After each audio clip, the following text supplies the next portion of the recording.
고대로부터 닭이 먼저냐 달걀이 먼저냐라는 이런 논쟁들이 이어져 왔습니다. 물론 지금까지도 그런 논쟁은 계속되고 있습니다. 여러분, 이것이 어떤 논쟁이에요?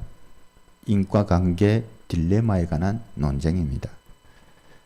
오랫동안 이런 논쟁을 통해서 어떤 사람들은 닭이 먼저라고 말하고 또 어떤 사람들은 달걀이 먼저라고 주장합니다. 여러분들은 어느 편이에요? 닭이 먼저입니까? 달걀이 먼저입니까? 현대에는 이러한 논쟁을 무익하고 또 소모적인 논쟁으로 치부하기도 하죠. 그럼에도 불구하고 과학자들은 계속 연구해 왔다는 게 아닙니까? 우리가 모르고 있을 때 닭이 먼저냐 달걀이 먼저냐는 연구들이 계속해 왔어요. 10년 전에 영국의 셰필드 대학과 또 워릭 대학 연구진들에 의해서 이 연구 결과가 발표되었어요. 그게 뭐냐면요. 연구 결과 닭이 먼저다. 그런데요, 우리 그리스도인들은 이런 연구 결과에 상관없이 어느 것이 먼저인지 분명히 알고 있어요. 알고 있습니까? 뭐가 먼저예요?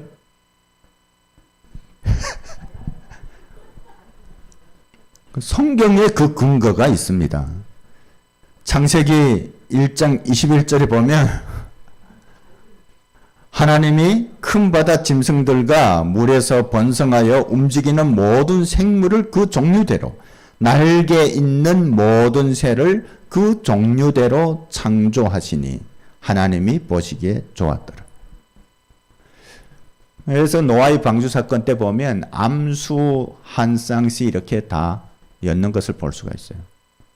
분명히 답이 나오죠. 우리가 뭐 이 논쟁을 하려고 제가 이 말씀을 드린 것은 아닙니다. 이것은 우리의 신앙에 따라서 분명하게 할 수 있는 부분이죠. 근데 이와 같다고 할 수는 없지만 비슷한 논쟁이 초대교회에도 있었다는 거예요. 물론 그것은 구약시대 때부터 유대인들에게 굳어져 온 어떤 생각 때문에 일어난 논쟁이라고 할 수가 있습니다. 물론 그것을 논쟁이라고까지 말할 수 있을지 모르겠지만 어쨌든 유대인들의 잘못된 고집 때문에 만들어진 논쟁이라는 것입니다. 그것은 바로 유대인들이 자신들은 율법을 지키고 할례를 받았기 때문에 의롭다고 주장한 것을 말합니다. 그렇게 생각해 왔어요. 자기들은 할례를 받았기 때문에 이방인들과는 다르다. 할례를 받지 않은 사람들과는 다르다. 우리는 의로운 사람들이다. 여러분, 의롭다는 것은 구원과 직결되어 있습니다. 의로우면 하나님의 구원이 이루어지는 것이죠. 그런데 이러한 주장들이 초대교회 안에도 엄청난 영향력을 미쳤다는 것입니다. 왜 그렇습니까? 초대교회의 주축을 이루는 사람들은 바로 유대인들이었어요. 유대인들은 그 당시 남자들은 다 할례를 받았어요. 그렇기 때문에 그러한 주장들이 초대교회에도 많은 영향을 끼쳤다는 것이에요. 성경의 곳곳에서 우리는 그것을 확인할 수가 있습니다. 사도행전 15장 1절을 보면 이런 말씀이 있습니다. 어떤 사람들이 유대로부터 내려와서 형제들을 가르치되 너희가 모세의 법대로 할례를 받지 아니하면 능히 구원을 받지 못하리라. 여러분, 여기는 두 가지 의미가 담겨 있어요. 모세의 법대로. 말하자면 율법을 지켜야 되고 할례를 받아야 구원을 받는다는 거예요. 여러분, 이것만 봐도 유대인들이 할례를 그리고 또 율법을 지키는 것을 의의 조건으로 여기고 있다는 것을 알 수가 있어요. 근데 여기서 나오는 어떤 사람들은 어떤 사람일까요? 유대교를 믿는 사람들일까요? 아니에요. 소위 예수님을 믿는다는 사람들이. 우리가 알고 있는 것은 우리가 예수 그리스도를 믿으면 구원을 받는 것입니다. 그런데 이 사람들이 주장하는 것은 예수 그리스도를 믿는 것만으로는 구원을 받지 못한다는 거예요. 할례를 받고 율법을 지켜야만 구원을 받는다는 것이에요. 갈라디아서 2장 말씀을 보면 심지어 그 유명한 사도 베드로조차도 할례를 받지 않은 이방인들과 함께 식사를 하다가 이 할례주의자들이 온다는 소식을 듣고 급히 그 자리를 피해 도망간 사건을 알 수가 있습니다. 그 베드로조차도. 여러분, 그 할례주의자들은 그들도 예수님을 믿는다는 사람이에요. 근데 왜 이 베드로가 도망갔을까요? 그만큼 유대인들은 할례를 그리고 또 율법을 지키는 것을 구원의 중요한 조건으로 주장하고 있었다는 거예요. 그들과 부딪히는 것이 두려웠던 것이에요. 할례가 구원의 조건이 아니라고 주장하는 것은 어떤 매국 행위처럼 여겨졌기 때문에 그것이 두려워서 베드로도 그 자리를 피했던 것을 알 수가 있습니다. 그러한 유대인들의 잘못된 주장과 고집에 대해서 사도 바울은 뭐라고 말합니까? 율법이나 할례가 결코 우리를 의롭게 할 수 없다고 주장하는 것이죠. 그러면서 유대인들에게 그들이 그렇게 자랑스럽게 생각하는 아브라함이 하나님으로부터 의롭다 여김을 받은 것은 율법을 지키거나 할례를 받아서가 아니라 믿음 때문에 의롭다함을 받았다는 것을 증거하고 있습니다. 그냥 자기 말이 아니에요. 유대인들이 그렇게 또 사랑하고 또 지킨다고 주장하는 그 율법서에 해당되는 창세기에 기록된 말씀을 가지고 증거하는 거예요. 그것에 대해서 우리가 지난주에 살펴보았습니다. 오늘 본문 10절 말씀이 있는 것처럼 아브라함의 믿음이 하나님으로부터 의롭게 여김을 받은 것은 할례시가 아닌 무할례시라는 것이에요. 무할례시가 뭐냐? 할례를 받지 않았을 때라는 것이죠. 창세기 말씀 기록에 의하면 아브라함이 하나님으로부터 믿음으로 의롭다고 여김을 받은 것은 할례를 받기 훨씬 전이었어요. 창세기 15장 6절 말씀입니다. 아브라함이 여호와를 믿으니 여호와께서 이를 그의 의로 여기시고. 여러분, 이때가 아직 이스마엘이 태어나기 전이었어요. 그런데 아브라함이 첫 할례를 받게 되었을 때 이스마엘의 나이가 13살이라고 성경은 말씀하고 있습니다. 창세기 17장 23절에서 25절 보면 그 내용이 나와요. 그때 이스마엘의 나이가 13세, 13살이었다는 거예요. 여러분, 그러면 뭡니까? 아브라함이 하나님으로부터 의롭다 여김을 받은 것은 할례를 받기 적어도 14년 전이라는 것이에요. 여러분, 우리는 이것을 통해서 하나님 앞에서 의롭게 되는 것은 할례와 전혀 상관이 없음을 알 수가 있습니다. 더욱이 이 율법은 아브라함이 의롭다 여김을 받은 그 이후 430년 후에 이스라엘 백성들에게 주어졌어요. 여러분, 우리가 하나님으로부터 의롭다함을 받은 것이 우리가 율법을 지키고 할례를 받았기 때문입니까? 아니죠. 단지 예수 그리스도를 우리의 구주로 믿었기 때문에 우리가 구원을 받고 의롭다 여김을 받은 것입니다. 그런데 이것이 왜 그리스도인들에게 중요할까요? 그것은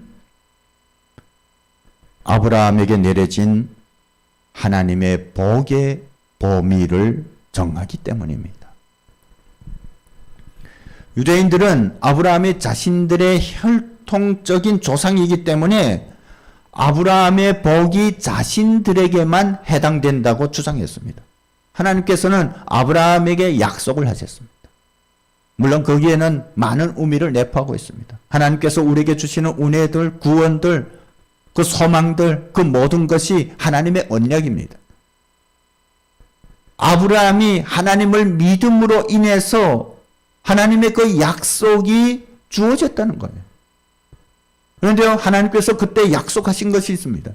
아브라함의 복이 어떤 사람들에게 상속될까 하는 것이에요. 근데 유대인들은 이 복이 자신들의 것이라고 주장하고 있어요. 왜냐하면 아브라함은 우리의 혈통적인 조상이다. 아브라함은 유대인들의 혈통적인 조상이 맞아요. 우리 한국인들의 혈통적인 조상은 아닙니다. 그리고 그 증거가 아브라함처럼 자신들도 할례를 받았음을 내세우고 있죠. 다시 말해서 하나님으로부터 의롭다 함을 받은 아브라함처럼 자신들도 할례를 받았기 때문에 의롭게 되었다는 것입니다.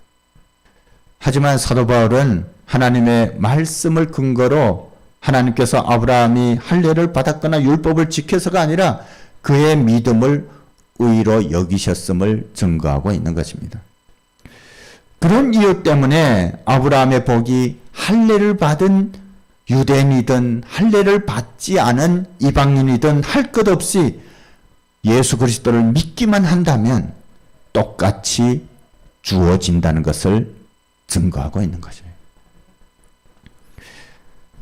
다시 말하면 우리가 율법을 지키지 않을지라도 또 할례를 받지 않을지라도 아브라함처럼 믿음을 가지면 의롭게 되고 구원을 얻게 된다는 것이에요.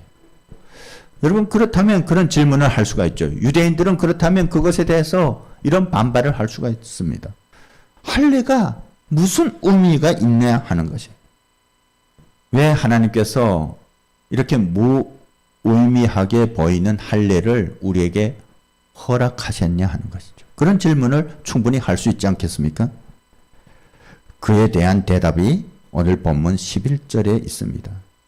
그것은 믿음으로 의롭게 되었다는 징표로 하나님께서 허락하셨다는 거예요.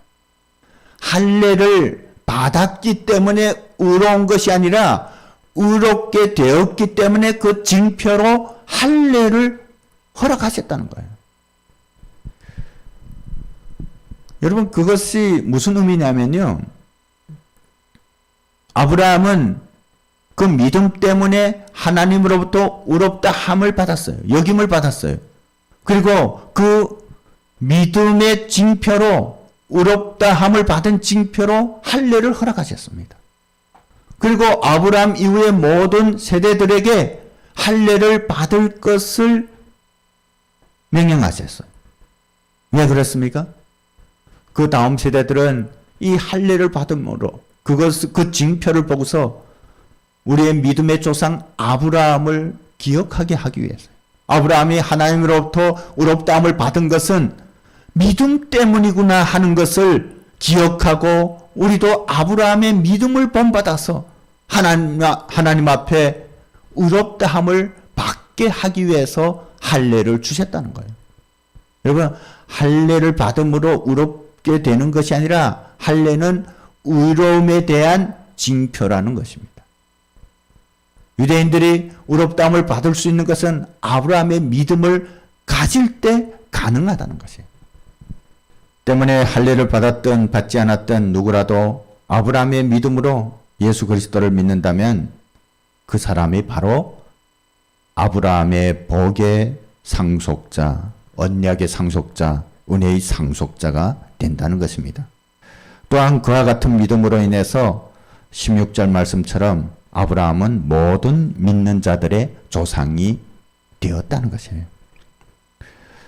여러분, 하나님께서 왜 아브라함을 열국의 아버지로 세우신지 이해되시죠? 이런 하나님의 계획 때문이라는 것입니다. 만일 그것이 아닌 일부 유대인들이 생각하는 것처럼 할례를 받은 것 때문에 또는 율법을 지키는 것 때문에 상속자가 된다면 어떻게 되겠습니까? 그러면 14절 말씀처럼 우리가 믿는 것이 다 헛것이 된다는 거예요. 왜 헛것이 됩니까? 율법을 지키는데, 그리고 의의 징표인 할례를 받는데 왜 헛것이 됩니까? 여러분, 율법은 무슨 법입니까? 하나님의 법이에요. 이 율법은 인간에게 완전함을 요구합니다. 율법의 요구대로 완전하게 된다면 의롭고 구원을 받을 것이라고 말하고 있어요. 그런데 우리가 아는 것처럼 인간은 그 기능을 상실했어요. 죄로 인하여 타락한 인간은 완전해질 수가 없다는 것이에요. 그렇게 될 때 이 율법은 그것을, 그 요구를 이룰 때 완전하게 되지만 요구를 이루지 못할 때는 어떤 판단의 기준이 된다는 거예요. 그래서 그 기준에 의해서 오히려 인간은 구원에 이르는 것이 아니라 심판을 받게 된다. 그러면 뭐가 됩니까? 모든 인간은 죽을 수밖에 없다는 것이죠. 믿음이 다 헛것이 된다는 거예요. 그런데 감사하게도 하나님께서는 우리에게 율법의 요구가 아닌 오직 믿음으로 우리를 의롭게 여기시고 아브라함의 복을 상속받게 하셨다는 것입니다. 여러분, 이제 우리 믿는 자들은 아브라함의 후손이 되었습니다. 그것은 우리의 노력이나 열정이나 또는 율법을 지키거나 할례를 받아서가 아닌 아브라함처럼 오직 예수 그리스도를 믿음으로 인해서 하나님으로부터 받은 은혜라는 것입니다. 그 믿음 안에 거하면 여러분 아브라함의 복이 다 우리의 것이 돼요. 여러분 아브라함을 굳이 우리가 아브라함이 받은 복을 부러워할 필요가 없어요. 우리가 아브라함처럼 믿음으로 하나님 앞에 나아간다면 예수 그리스도 안에 거하게 된다면 그 복이 다 우리의 것이 된다는 거예요.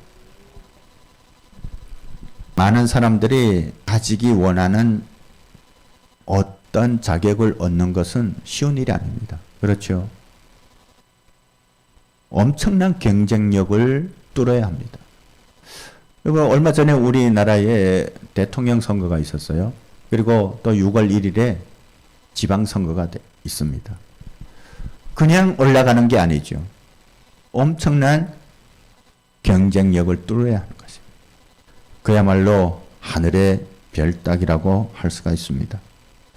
때문에 사람들은 그렇게 힘들게 얻은 자격을 너무 일반적으로 사용하는 것을 선호하지 않습니다. 내가 어떻게 이 자리에 올랐는데. 그래서 일반 사람들과 자신을 구별하려고 합니다. 여러분 그것이 세상이에요. 그래서 사람들은 자신들만의 클럽을 만들죠. 그리고 그 안에 다른 사람들이 들어오는 것을 차단합니다. 여러분 차별이라는 것이 바로 그런 것이에요. 요즘 화제가 되는 것이 있죠. 새 대통령이 선출되고 대통령실을 옮기고 그리고 어제 뉴스를 보니까 그냥 일반 국민처럼 뭐 시장에 나가서 먹거리도 사고 또 백화점에 들려서 뭐 신발도 샀다는 그런 뉴스를 봤습니다. 왜 그럴까요? 그런 차별, 특권을 내려놓으려는 어떤 시도를 하는 게 아닌가 생각했습니다. 물론 그것은 저는 바람직한 것이라고 생각합니다. 하지만 많은 사람들이 어떤 위치에 오르면 자신을 특별하게 구분하기를 원한다는 것입니다. 그런 것으로 인해서 세상 사람들은 어떤 자리가 자신을 만든다고 생각하는 것이죠. 그래서 실은 여러분 이 후보들 보면 정말로 그 일을 감당할 수 있게 잘 준비되었다기보다도 준비되지 못했음에도 불구하고 그런 자리에 오르려고 이 모든 수단과 방법을 다하는 것을 볼 수가 있습니다. 그래서 필사적으로 사생결단으로 그렇게 하는 것이에요. 왜 그렇습니까? 그렇게 해서 그런 자리에 위치에 오르게 되었을 때 많은 사람들로부터 주목을 받을 수 있기 때문입니다. 그리고 그런 자리가 자신의 명예나 욕망을 이룰 수 있는 자리라고 생각하기 때문입니다. 그리고 또 다른 착각들이 있어요. 그런 위치에 오르게 되면 그 타이틀에 걸맞게 자신의 인격이나 성품이나 그리고 그에 걸맞는 삶을 살 수 있을 것이라고 착각하는 거예요. 그런데 실은 그렇지 못하다는 거예요. 그런 잘못된 생각 때문에 요즘 뉴스에서 계속 나오는 것처럼, 들을 수 있는 것처럼 우리나라의 정치인들이 계속해서 구설수에 오르는 것이 아닙니까? 그리고 부정부패와 죄된 행동들을 너무나도 자주 하는 것이 아닙니까? 여러분, 우리 믿는 자들은 이와 같은 세상의 잘못된 원리나 가치관을 따르면 안 된다는 것이에요. 그럼에도 불구하고 교회 안에 그런 세상적인 원리들이 들어오고 득세할 때가 많다는 것입니다. 우리 모두는 예수 그리스도를 모르고 하나님으로부터 먼저 구원을 받은 것이 아닙니다. 그렇죠? 그건 너무나도 당연한 구원의 원리예요. 우리가 예수 그리스도를 우리의 구주로 믿을 때 하나님으로부터 구원을 받고 의롭게 되는 거예요. 그런데 하나님께서는 이러한 영적인 원리를 이 땅에서 하나님의 역사를 이루어 가시고 교회를 세워 가실 때도 똑같이 적용하신다는 거예요. 근데 교회 안에 들어온 세상적인 세속적인 원리는 그와 반대되는 것입니다. 하나님께서는 세상에서는 상상도 할 수 없는 이 구원이라는 놀라운 가치를 단지 우리가 예수 그리스도를 믿는다는 것 때문에 주셨습니다. 여러분, 그것이 얼마나 단순하고 쉬운 은혜입니까? 그렇지 않고 마치 도지사를 선출하고 그리고 시장을 선출하는 것처럼 그 치열한 경쟁력을 뚫고 그것을 얻게 된다면 구원을 받을 사람이 과연 누가 있을까요? 그런데 하나님께서는 단지 믿음으로 우리를 의롭게 하시고 구원을 주셨다는 거예요. 우리가 하나님의 백성이 된 것은, 영원한 하나님 나라의 상속자가 된 것은 이와 같은 하나님의 은혜 때문이라는 것입니다. 때문에 우리가 먼저 믿음을 가졌다고 해서 우월의식을 가지고 다른 사람들을 멸시하는 것은 잘못된 것입니다. 세상은 여러 가지 조건으로 사람들을 차별하죠. 그러나 그리스도 안에는 어떤 차별도 있어서는 안 된다는 것입니다. 하나님께서 교회의 질서와 직분을 세우시는 것도 그러한 영적인 원리의 기초에서 세우신 것입니다. 우리가 바른 믿음을 가지게 되면 어떻게 합니까? 세례도 받고 또 영적인 성숙을 위해서 훈련도 받고 봉사도 합니다. 그리고 직분도 받게 됩니다. 그런 바른 믿음을 보일 때 그러한 절차대로 이렇게 준비되는 것이에요. 그럴 때 교회가 그리스도의 몸으로서 건강하게 세워져 가는 것입니다. 그런데 때로는 교회 가운데서 마치 어떤 자리에 있는 것, 어떤 직분을 가지는 것이 세상적인 직위처럼 그리고 어떤 권세처럼 생각하는 사람들도 없지 않아 있다는 것입니다. 그래서 바른 신앙과 믿음의 징표로서 이렇게 하나님으로부터 직분을 허락받는 것이 아닌 인간적인 방법으로 그것을 얻으려고 하는 경우들도 이 한국교회 내에 종종 일어나고 있습니다. 어떤 사람들은 돈으로 직분을 사려고 해요. 어떤 사람들은 세속적인 방법으로 사람들을 동원해서 그 직분을 얻으려고 해요. 왜냐하면 그 직분이 아닌 어떤 직위로 계급으로 생각하기 때문에 그런 것입니다. 그리고 그 자리에 서게 되면 마치 그 직분이 자신을 거룩하게 바꾸는 것처럼 착각해요. 내가 이런 직분을 가졌기 때문에 당신들과는 달라. 나는 특별해, 거룩해 하면서 허세를 떨기도 하죠. 할례나 율법을 지키는 것은 초대교회 전에 구약시대에는 중요한 어떤 신앙의 요소인 것은 사실입니다. 그것도 물론 필요하죠. 하지만 그것은 구원의 조건이 되지 못한다는 거예요. 가장 중요한 것은 우리의 믿음이라는 것이에요. 어떤 상황 가운데서도 우리가 믿음만을 붙든다면 하나님의 은혜와 구원이 우리의 것이 된다는 거예요. 여러분, 교회 직분이나 봉사나 또 섬김이나 그 훈련이나 그 모든 것도 이 믿음에 기초해야 한다는 거죠. 그럴 때 건강한 봉사가 이루어지고 건강한 직분이 주어지고 또 그것을 통해서 하나님의 나라가 이루어진다는 거예요. 주님의 몸된 교회가 건강히 세워진다는 것입니다. 그래서 다른 것은 다 이뤄도 좋지만, 다른 것은 다 놓쳐도 괜찮지만 우리는 절대적으로 믿음만을 놓치면 안 되는 거예요. 믿음이라는 것은 그렇게 중요한 것입니다. 우리에게 허락된 그 모든 상황 가운데서도 우리가 그 믿음으로 살아갈 수 있다면 하나님께서는 우리를 새롭게 하실 것입니다. 이 믿음으로 그 믿음의 징표로서 우리가 봉사도 하고 섬김도 하고 그리고 직분도 이루어갈 때 우리 마음에 감사가 넘치는 거예요. 또한 그런 삶을 통해서 하나님의 그 역사가 우리의 삶 가운데서 이루어지는 것이에요. 우리가 계속해서 영적인 성숙을 이룰 수 있는 것입니다. 그래서 이 한 주간도 우리가 믿음을 붙들었으면 좋겠습니다. 아브라함이 행했던 그 믿음, 그 믿음이 우리로 하여금 하나님 앞에 의인으로 서게 하는 것입니다. 그 믿음이 또한 우리를 이 세상 가운데서 승리하게 하시는 것입니다. 그런 믿음으로 승리하시는 여러분과 저희가 되기를 주님의 이름으로 축복합니다.